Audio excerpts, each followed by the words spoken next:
Hello and welcome to the Health Bridge podcast. I'm your host, Holly B.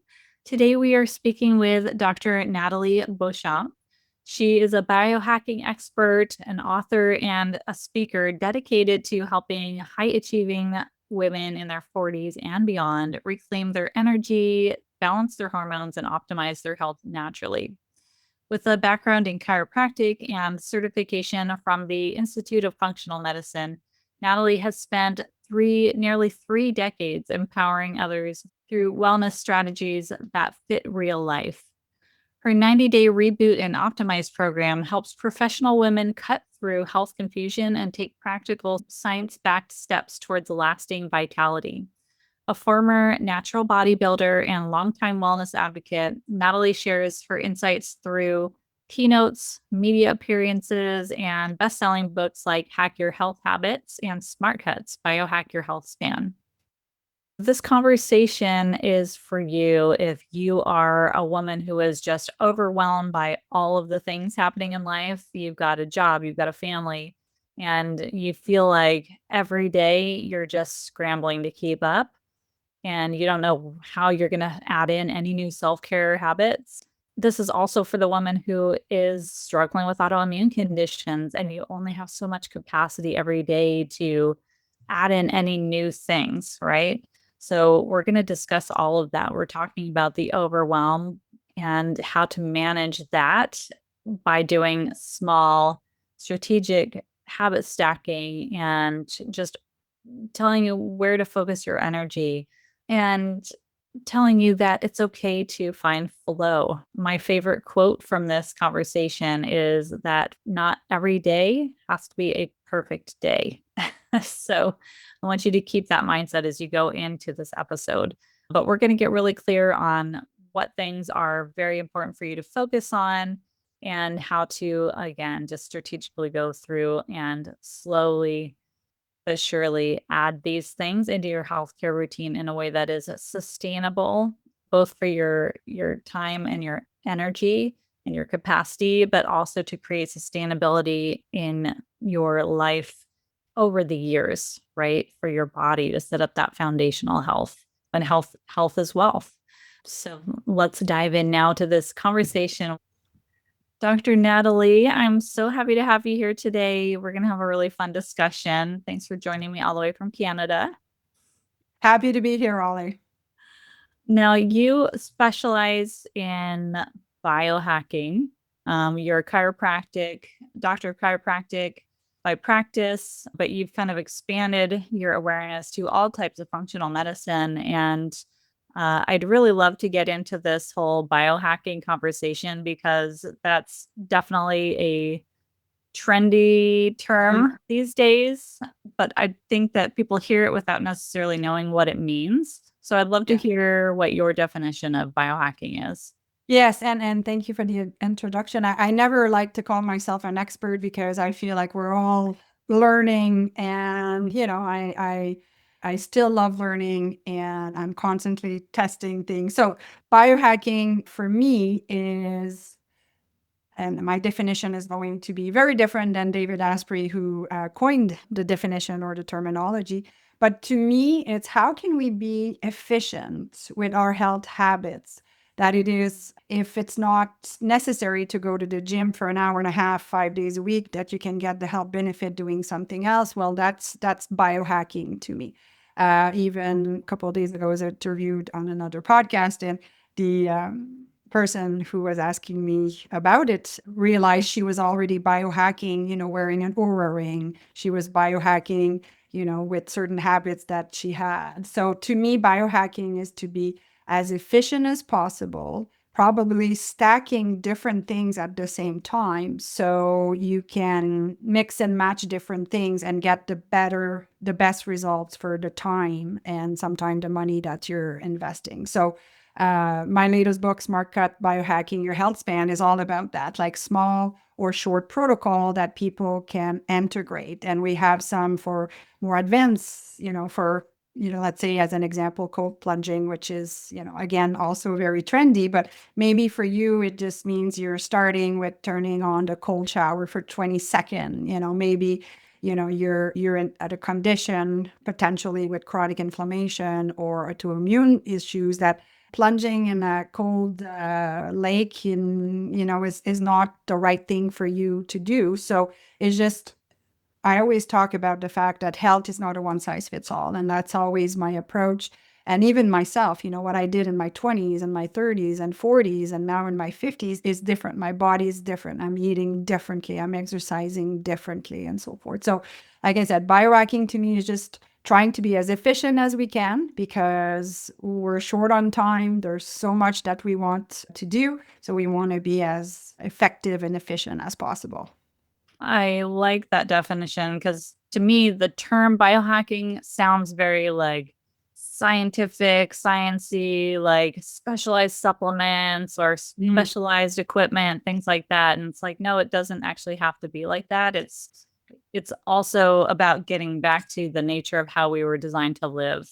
Yes, and you're so right that you can't, you know, out exercise a bad diet, and the pillars of health, like and we can dig a little bit deeper, but it's still sleep. That's number one, right? You still, need to focus on that. You can't just take fancy supplements to biohack your sleep if you don't have good sleep hygiene and you're not even putting attention to this. It's still movement, it's exercise, it's eating, real whole food. So biohacking, you're right, can have this connotation to say, oh, it's a shortcut. Yes, it's a shortcut, but you still need, potentially it's a shortcut, but you still need the basic things. So biohacking for me this morning was having my first cup of decaf coffee outside, barefoot, getting the sun into my eyes. So I was biohacking standing there in my backyard, right? So it didn't cost me anything, well, the cost of my coffee, but it's just those simple things can also be biohacking. It doesn't have to be, going to a clinic and doing ozone therapy for something specific. So I think it's important that we understand that those small things that seems pretty, like you said, basic and kind of boring, we still need to make sure that we cover those pillar of health. This morning, before we got on, I get up around sunrise and I went outside and did my just a short 15-minute little yoga stretch strength routine, but outside getting the red light from the sky. And yeah, that's my morning biohack as well. And let's talk about the sense of overwhelm, the sense of busyness, um, especially for, I think, women in the midlife portion of their lives, because they probably, a lot of them will have kids, they've got jobs, they've got all kinds of stuff going on. And adding in health routine stuff can sound so overwhelming. And then on top of it, if you are autoimmune, like a lot of my audience is, just adding any little thing in to an already overwhelmed nervous system can feel like too much. So how do we start to habit stack and, Yeah, so that's an awesome question. That's an awesome question. So just to give you kind of our train of thinking with the book Smart Cut, we get people to do an inventory of what they do. So this morning, what you did would be part of your inventory. And then we like to look at things on a daily basis, weekly basis, monthly basis, quarterly basis, because let's face it, you cannot do everything every day. It's impossible, right? Like it's impossible. And I think this is where we feel overwhelmed. And there's, now so much, and, love the trackers, but on the flip side, it can almost become obsessive that you're tracking everything and it's just your brain is constantly being bombarded. So I like to look at our non-negotiable. And if I had sun all year round like you do in San Diego, I would be outside. But in January for me, it's I have to come up with other things that are part of my routine. But I think we all have non-negotiables that we're going to do daily. But then look at things weekly and then look at things monthly. So when we have people do the exercise of what are you doing right now? What else, reading the book would you like to implement or insert? And then look at it from, like I said, a daily, weekly, monthly. And then people's like shoulders just go, ah, you mean I don't have to do everything every day? No, you don't. And that's what I'm talking about with biohacking. Say, okay, I want to do 3 or 4 days of strength training because strength training is so important, especially for women. Just in general, after the age of 30, bone density decreases and muscle mass and so forth. So we want to do that. Okay, well, what does that look like? Maybe it's 25 minutes, 3 times a week, and you're going to split your body, body parts and things like that. So you start looking at things, even with supplements. Like I don't take every supplement every day. I don't. I rotate. So looking at things like it doesn't have to be a perfect day every day. Like myself too. I just knocked down a back and tricep workout before I got on this, and I didn't finish, and I probably will finish the rest after we're done. It is what it is, and today was what I needed to plug in because I have kind of do my non-negotiable and then I put them in my calendar, just like I would put an appointment, just like I would put something that's important. But point being is that I think once you look at things more on a weekly basis, and then saunas and detoxification and sweating and things like that, you can say, okay, well, I don't have time to do a sauna. 2 times a week is pretty good for me to squeeze in. And some weeks I don't. But at the end of the month, I still have a certain amount that I have done. So I think the overwhelm can come of thinking that we need to do it all every day. And once you kind of give yourself the permission, like it just weight off of our shoulders. But doing that inventory of things that we do, people go, oh, I am doing a lot of things. And even just going for I don't know, 15-minute walk with people that have dogs, they're out and about quite a bit. Well, that's movement. Postprandial walk after your meal, like that's biohacking. So making a list, when people are starting to realize what all of those steps or actions are, is quite empowering. And then, like I said, giving yourself the permission to say, okay, you know, uh, looking at things, especially with people that have chronic fatigue, more energy management than time management, right? Because someday some people may get up and not have the energy to do anything. Said, okay, well, today maybe it'll just be that 15-minute walk and forget the strength training. I'm just not feeling it today. So it's listening to your body, but still within the context that at the end of the month, if you look at what you did, you'd still be pretty happy with what you were able to squeeze in. So it's planning it out, but also being flexible, also allowing for flow based on what's going on every particular day, how we're feeling, what other things we have to do. So it ends up having an accumulative effect, basically, Yeah. or compounding effect. Yeah, As I long as refer we to define it. finance often, like the compounding, your interest. It's quite amazing if you do look at a compounding chart that the first few years you don't get too much interest, and then after that, it's truly is exponential. That's kind of how I look at it. And I also see these things in context of autoimmune. This type of biohacking, while it might not seem like it's directly related to managing a specific autoimmune condition, they are all directly related to managing your body systems on a whole, as a whole, and at that root level. So I really encourage anybody that's struggling with anything chronic that they really pay attention to the stuff that we're going to be talking about. It sounds like, again, a lot of it sounds like the basics: managing sleep, managing how you're eating, managing your indoor lighting, stuff Right. like that Yes. is going Yes. to be Yeah. huge in Yeah. supporting your health on that foundational level. Yeah. So Yeah. yeah, if you could start diving Yeah, into so those so basics. I already mentioned kind of the first one. I kind of came up with 10, categories or tips that we could discuss. So we think energy, not calories as well. So energy management versus time management, but also from a calorie point of view. I've never been a big fan of counting calories. In my head, for me, what works is I'm counting my protein intake because to me, that's my biggest challenge is to get enough protein into me. Really quick, Holly B here. I just wanted to interrupt the podcast to ask you for a quick favor. Can you take just a moment to like and subscribe to this podcast on whatever platform you are listening in on? It makes a world of a difference. And the reach of this podcast, it takes like literally under 10 seconds. So go do that right now. Thank you so much. I really appreciate it. And now back to the episode. I'm a big fan of close to 1 gram of protein per pound. There's always exception, but that's what I'm aiming for of lean muscle mass. So if I'm 140 pounds, I calculate an amount that I'm aiming for.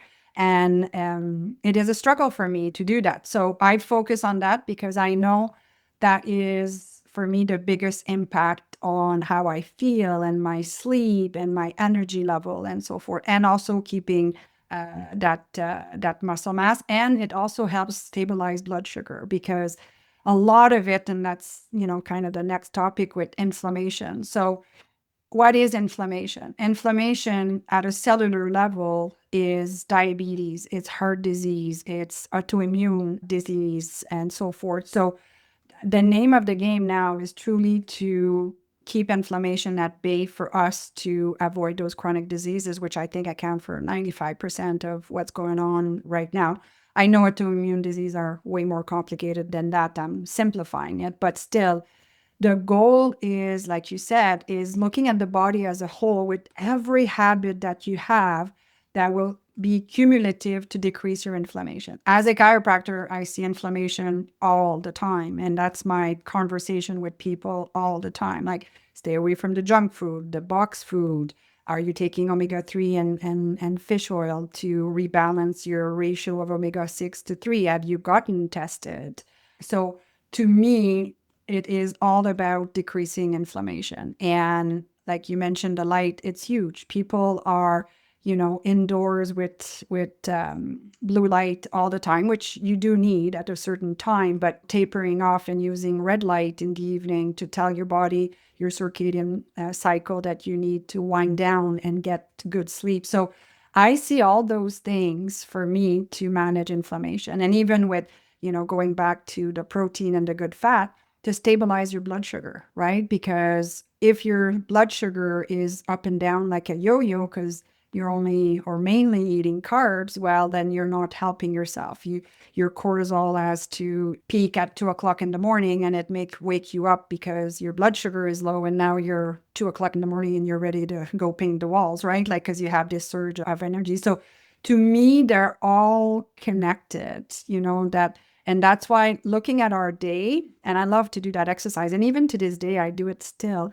Okay, when I get up, what do I do? Boom, make a list of all the things that are helpful to my health. And then, like I said, just like, okay, what else could I do? Oh, I used to do this and then I stopped doing this, because a lot of it is habit as well. And one of my first book is called Hack Your Health Habits, and it's 600 pages. I talk about everything. And at the end of each chapter, when people have learned about something, I broke it down in 3 levels of changing your habit. So level 1 would be, okay, you figure out your deodorant is toxic. Next time you're going to go to a health food store, you're going to buy a better brand. You just finish it, change it. You already have that habit. It's not too difficult. Level 2, well, it needs maybe more preparation. So maybe you decided, you know what, I'm going to meal prep on Sunday, because if I don't, we're just, running all over and not making good choices. So you prepare, you do your groceries, da, da, da. So it does need more preparation. And then a level 3 could be something pretty big, like stopping smoking. Maybe you want to stop drinking.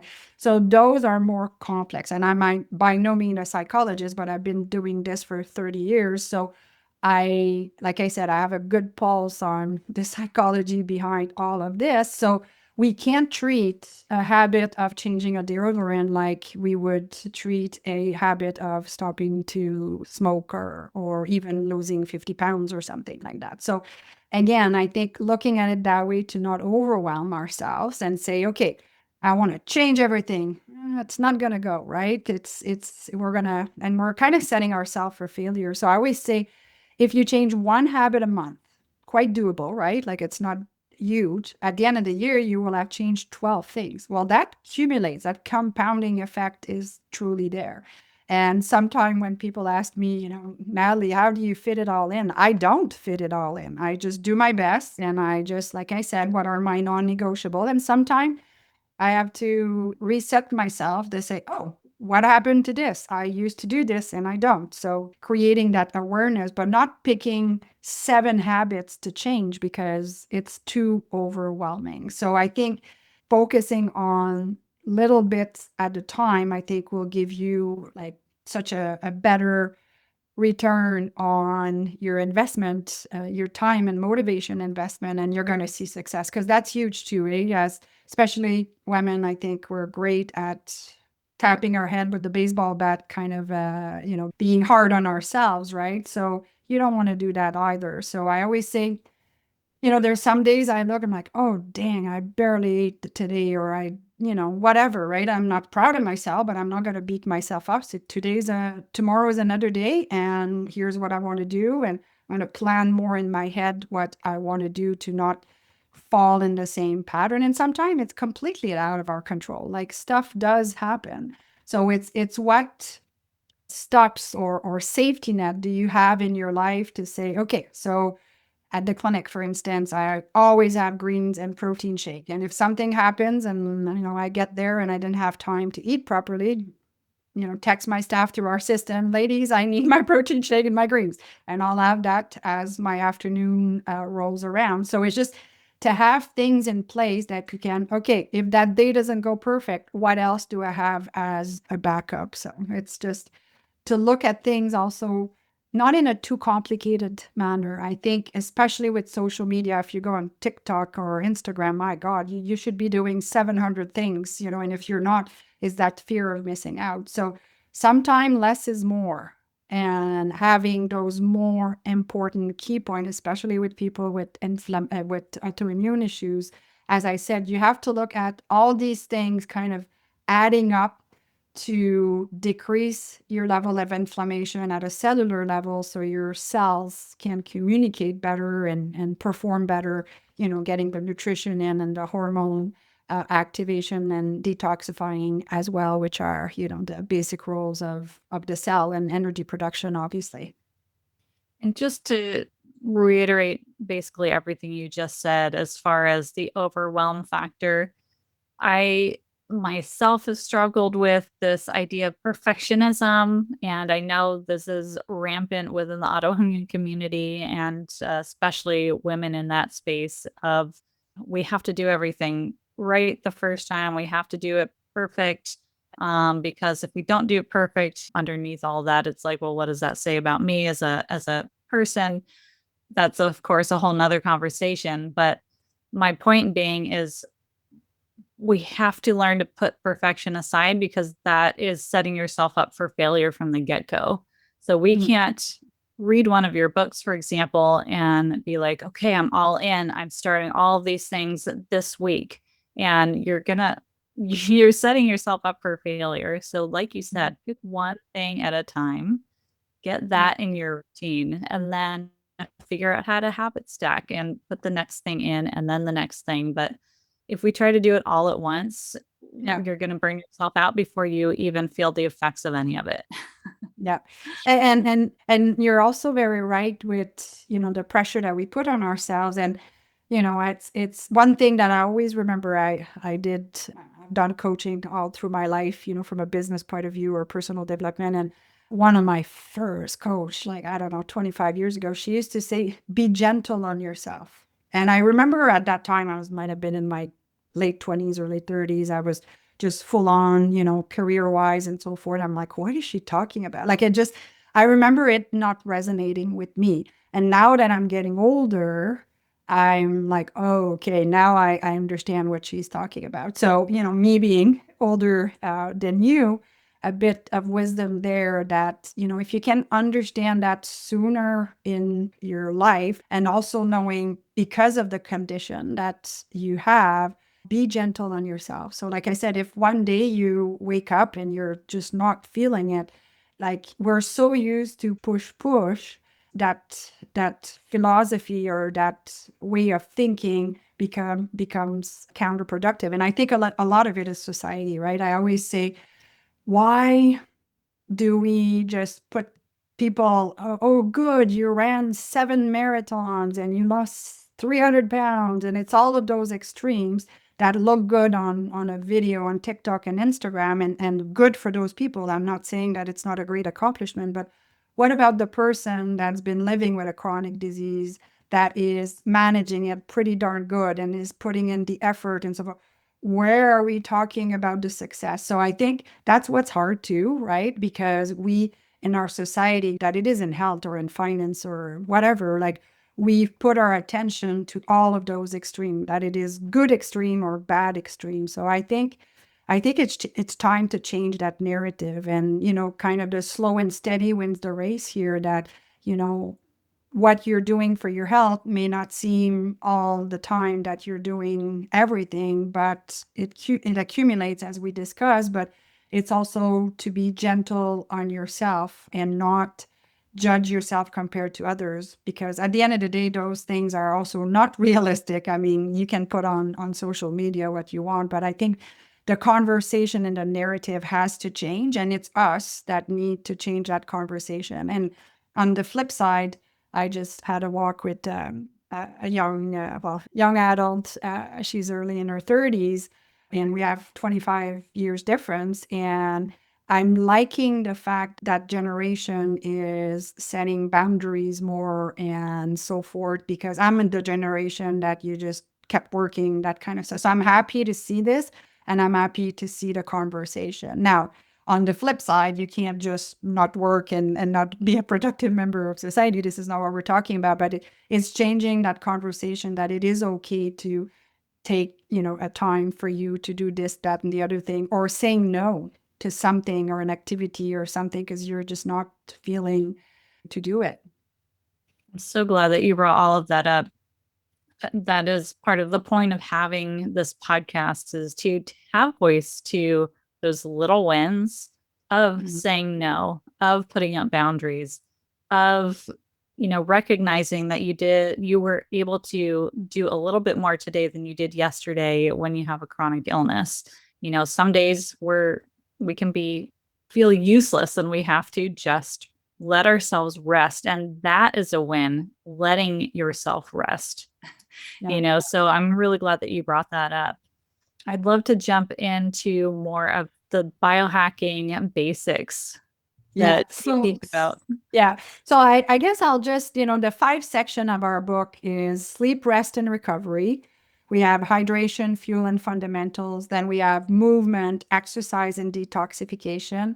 And then the 4th section is neurotransmitter, hormones, and brain wiring, which to me as a chiropractor, the nervous system is just so cool to, biohack this and the vagus nerve and so forth. And then, the last section is about epigenetic, which is a term that maybe people don't know. We all know about genetics, but epigenetic is basically above the gene, and it's our lifestyle. And I think this is something that a lot of people don't realize, that we can turn off the genes if our lifestyle is really good, right? So again, incentive for people that have inflammation and potentially genetic predisposition to really own into your lifestyle, to make sure that your epigenetic is winning over your genetics. So lifestyle is huge. And I'm sure you've read the work of Dr. Bruce Lipton, but he's, sometime even saying numbers like 90% is epigenetic, your lifestyle, and,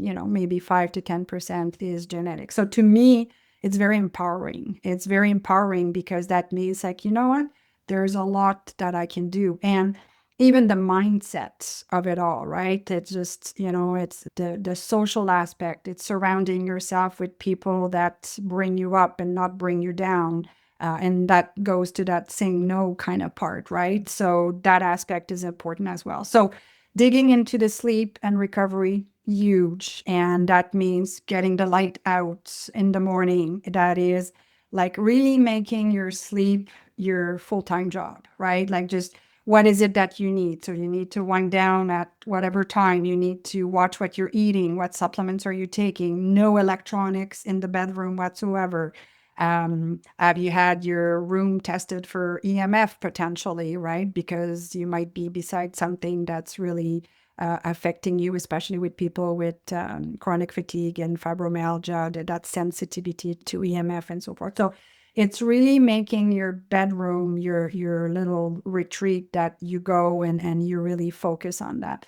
Tracking is good, as much as I'm not a big fan of, the watches that keep beeping and sending text to people, because you get that dopamine hit. Like it just it's not healthy. It's just our brain cannot take that signaling all the time, and people become addicted. But I do have a ring that measures my sleep. I turn it on in the morning. I'll look at my deep sleep, my REM sleep. So I'm not using it for all its ability, because for me, again, I don't want to be just living my life through an application either, but it does give me good information. So what we measure gets done. Hey, I just wanted to jump in here and interrupt the program for just a hot minute. You know that I'm so passionate about this podcast, but what I'm also really passionate about is helping women with lupus minimize their symptoms, boost their energy so that they can indulge in life again.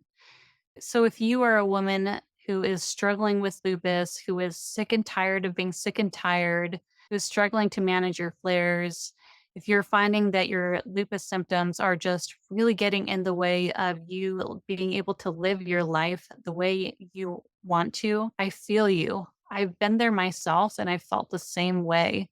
And what I've found is that there are a certain set of health fundamentals that once applied, will support you in your foundational health.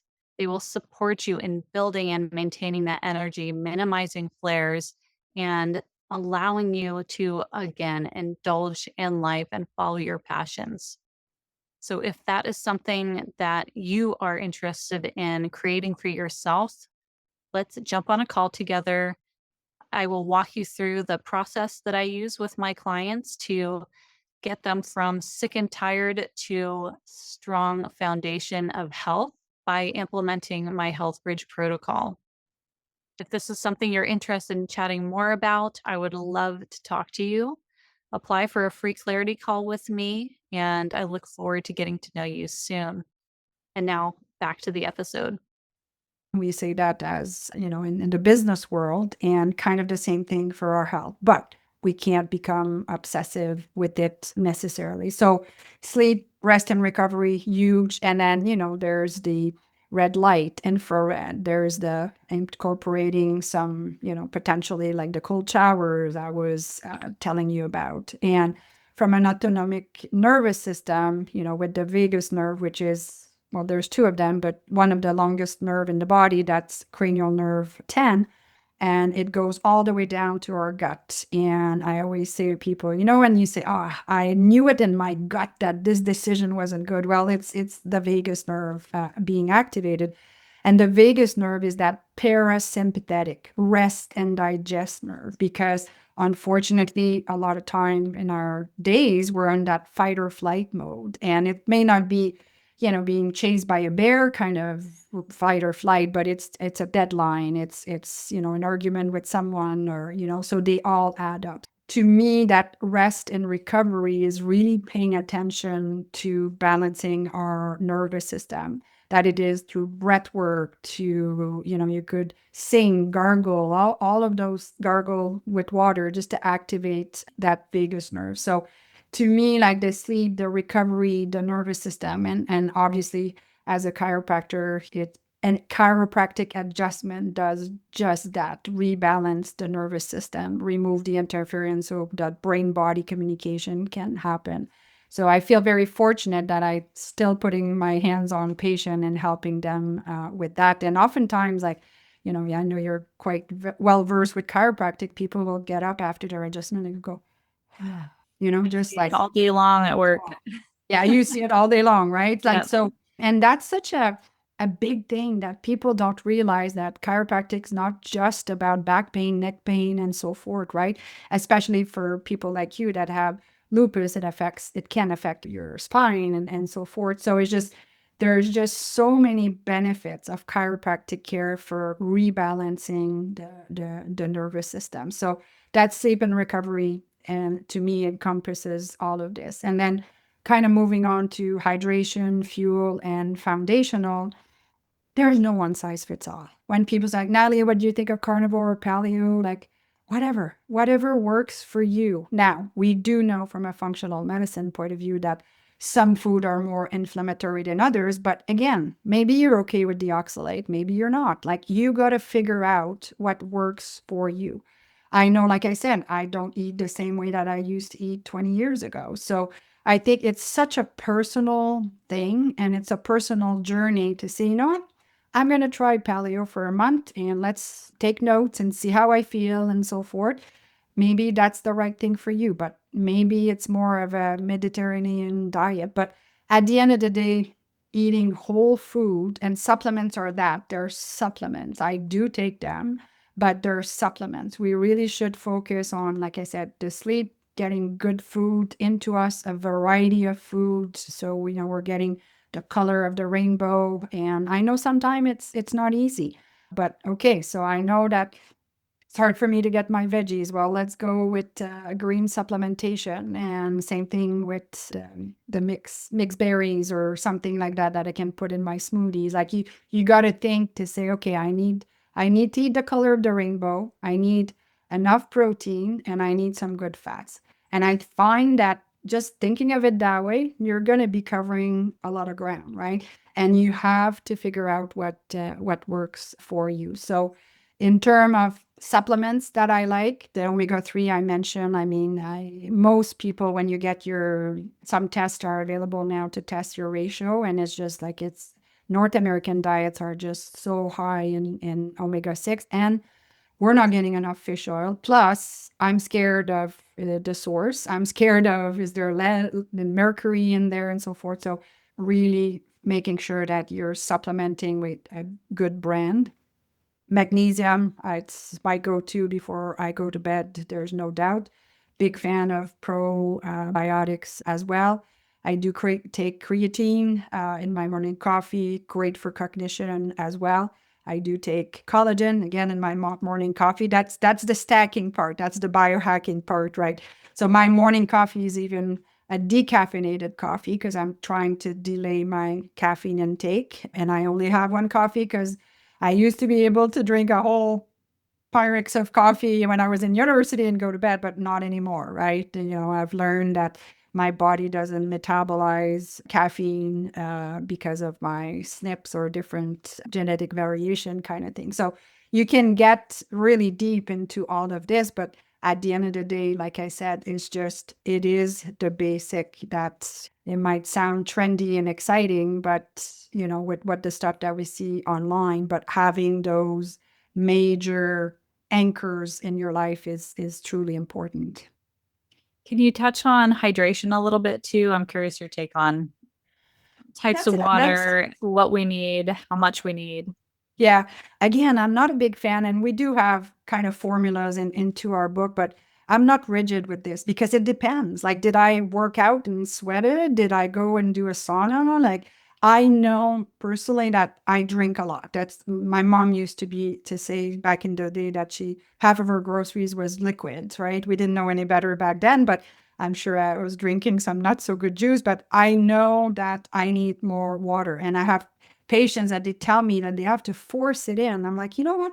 You're still getting some water through your food. Like, so again, it's just that trend of having, you need to have this much and you have to have drank this by this time. Like, it's just, I'm not, rigid with stuff like that.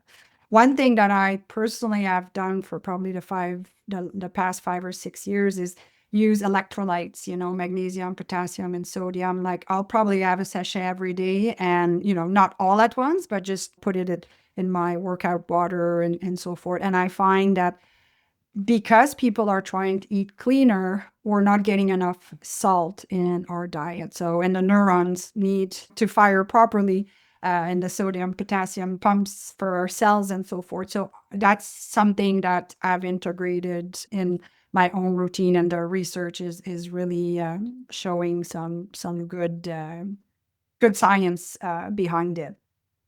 Yeah, I definitely, water's been a big part of my journey as well. And the electrolytes are part of that. I always start my day as soon as I get up. I have water, electrolytes, no caffeine. I determined that I am just too sensitive to it. Not that I get jittery, I just get massive headaches from it. So Okay. perhaps I Okay. have the same variations. I don't Yeah. know, but Yeah. That. but yeah, these have all been amazing tips. And I really hope that our listeners take it seriously and start implementing these. Where can everybody find your books, all of your Books are all information? on Amazon, and my website, kind of the short URL is drnat.life. And on the website, I have a playbook with the top 10 biohacks that we kind of touched upon, but just way more in detail. So drnatplaybook.com will lead them to that. But it's all on Amazon, and it's available for people to read. And again, like you said, if you get the 600-page book, don't think that you have to do it all at once. That book specifically, the chapters can almost be read separately, and then you can sit back and reflect and say, okay, what am I doing right? What could I improve on? What was I doing right that I should re-implement, and kind of think about it, and don't overwhelm yourself for sure. Yeah, take it in pieces. There is absolutely nothing wrong with that. I think the thing that I always go back to is just look for doing 1% better each day. What is one choice or one decision or one thought that I can have each day that's just a little bit better than what I did yesterday? That's all you need to do because that is still shifting your trajectory. And by the end of the year, your trajectory is going to look so much different. Dr. Nat, this has been such a good conversation. Any last thoughts, tips for our audience? Yeah, think of it as biohacking to make your health more fun. Like, be playful with it by adding those little things and trying new things, even if it's a new food or just getting outside in the morning. Like, just, I'm really myself trying to, I enjoy it. I naturally enjoy it, but I think people sometimes with the overwhelm are making things more complicated and more of a chore than it needs to be. Like, just see it as a fun thing to try this and that and see how you feel. If it didn't work well for you, well, then just let's move on to something else. So let's make it playful, because at the end of the day, we have to make ourselves happy and do the things that are helpful to us, but that we enjoy doing. Case in point of playfulness, I was just talking with my chiropractor yesterday, and he said him and his wife, they're trying to incorporate more walking into their days. And so they have a list of different walks that they can do. They Mhm. can walk to run an errand. They can go to, a local trail and walk. They can just walk around the neighborhood. He can walk to the coffee shop to get drinks for the family.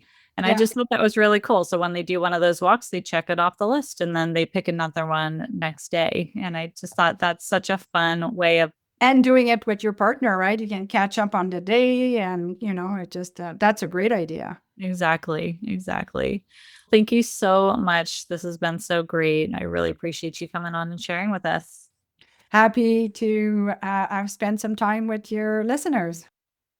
The two main things that I want you to take away from this episode are flexibility and embracing flexibility, both in how you flow throughout your day, your week, your month, your year. Keep in mind that compounding effect of just the accumulation of what you do on a daily basis that doesn't need to be perfect, right? As we talked about in the episode, but they all will build on each other. So just because today you ended up eating something that wasn't ideal, tomorrow's a brand new day. You can do better with that choice tomorrow. And maybe tomorrow you don't have time to do one of the other important things in your healthcare routine, but focus on the things that you were able to do and find your wins every day. I think that's really important, is just to find your wins every day and know that, again, every win is accumulative, every win compounds. So having flexibility also in knowing that something that works for one person, like she was talking about diets, right? Paleo works for your girlfriend. Fantastic. You tried it. It didn't seem quite optimal for you or sustainable for you. So being flexible enough to shift, keep trying things until you find something that feels right and that your body really responds to in the best way. So being flexible with the information that you're given from anybody on my podcast, on social media, your doctors, knowing that you are actually the authority in your life and you can make the decision on whether that particular thing is right for you or not. The second thing that I really want you to take away from this is that discussion on boundaries, right? And I want you to be very conscious of where you're putting your energy and where you're finding your energy being filled and where you're finding your energy being drained. And so starting to create awareness around that and then consciously saying yes to things or consciously saying no to things, or maybe just consciously saying not right now. Because if you're letting your energy drain from people, places, things that aren't serving you, you're taking away your vital energy resources that could be going towards something that is filling your cup, both energetically, spiritually, physically, right? So those are the two main things that I want you to take away. And then I do recommend getting Dr. Nat's books because they really go over so many of the things that I believe in as well and that I have implemented and that I see my clients benefiting from. And she outlines it in such a easy to understand and implement manner. So I highly encourage you to do that. And then if you would like more one-on-one coaching on walking you through implementing these foundational pillars, I call them, into your self-care routine to relight that light bulb inside of you, right? I know when you have autoimmune conditions like lupus, it's so draining and you feel your light dimming and you have all these things that you are interested in and you want to do with your life and you just don't have the energy to do it. You don't have the capacity. Your light bulb is dimmed. The world needs to be brighter and it needs your light to shine and it needs your attention with all of the things that you're passionate about because that is what makes the world a better place. So I want to help you relight that light inside by walking you through these foundational processes and taking you through my Health Bridge protocol to allow you to step back into your passions and your purpose. So apply for a call with me. I would love to see where you are in your health journey and outline for you what your trajectory could look like after implementing the foundational processes in my Health Bridge protocol. Thank you so much for listening to this episode of the Health Bridge podcast, and we'll see you again very soon on the next episode.